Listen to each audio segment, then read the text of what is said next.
আসসালামু আলাইকুম guys, welcome to my channel ওরস কুকিং।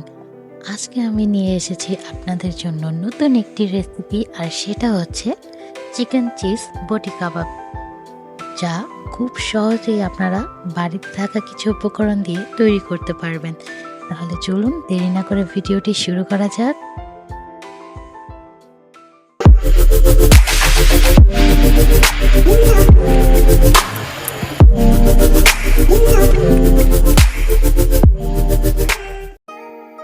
সো গাইস, প্রথমে আমি 500 গ্রাম হাড় ছাড়া মুরগির মাংস নিয়ে নিয়েছি।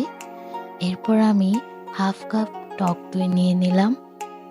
এর মধ্যে আমি 2 টেবিল স্পুন টমেটো বাটা নিয়ে নিয়েছি, আপনারা কেচাপও ইউজ করতে পারেন।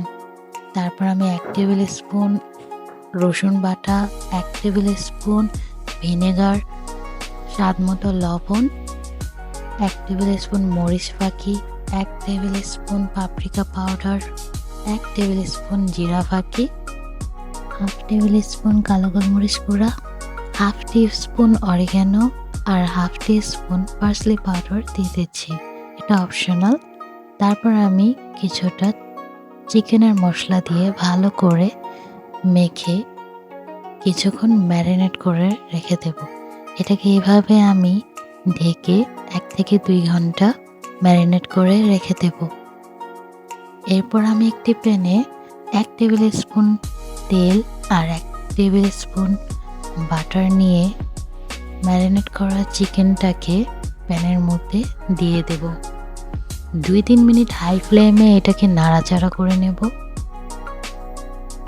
মাংস থেকে আস্তে আস্তে পানিটা যে বের হবে, সেই পানিটা দিয়েই কিন্তু মাংসটা সেদ্ধ হয়ে যাবে। তো এটা 8-10 মিনিটের জন্য আমি এটা ঢেকে রেখেছিলাম। দেখুন কতখানি পানি এটাতে চলে এসেছে। তো পানিটা এরকম শুকিয়ে যাওয়ার পর আমি আরও একটু নেড়ে চেড়ে একটু ফ্রাইয়ের মতো করে নেব। এখন আমি আরেকটা প্যানে 2 টেবিল স্পুন বাটার, তারপর 1.5 টেবিল স্পুন ময়দা দিয়ে 1 থেকে 2 মিনিট নেড়ে চেড়ে কুক করে নেব। এই পর্যায়ে আমি 1.5 কাপ দুধ, লিকুইড দুধ মিলিয়ে নিচ্ছি। এই পর্যায়ে চুলাটা কিন্তু কমানো থাকবে।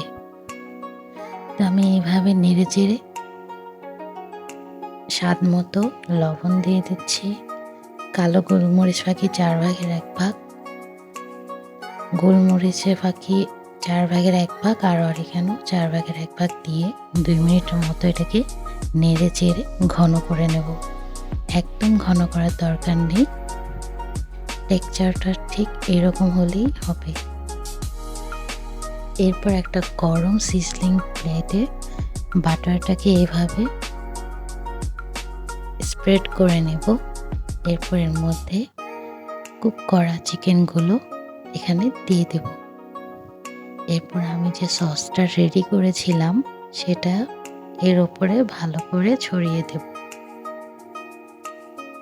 আপনাদের যদি সিজলিং প্যালেটটা না থাকে তাহলে আপনারা এটা ফ্রাই প্যানেও করে নিতে পারবেন। এরপর আমি এর ওপর মজারেলা চিজ গ্রেট করে দিয়ে দিলাম। এরপর ফ্রেশ ধনিয়া পাতা কুচি দিয়ে দিচ্ছি, কিছুটা চিলি ফ্লেক্স দিয়ে দিচ্ছি। চিজটা মেল্ট হওয়া পর্যন্ত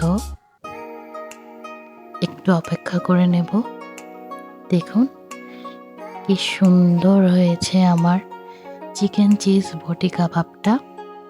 তো আমার রান্না কিন্তু প্রায় শেষ।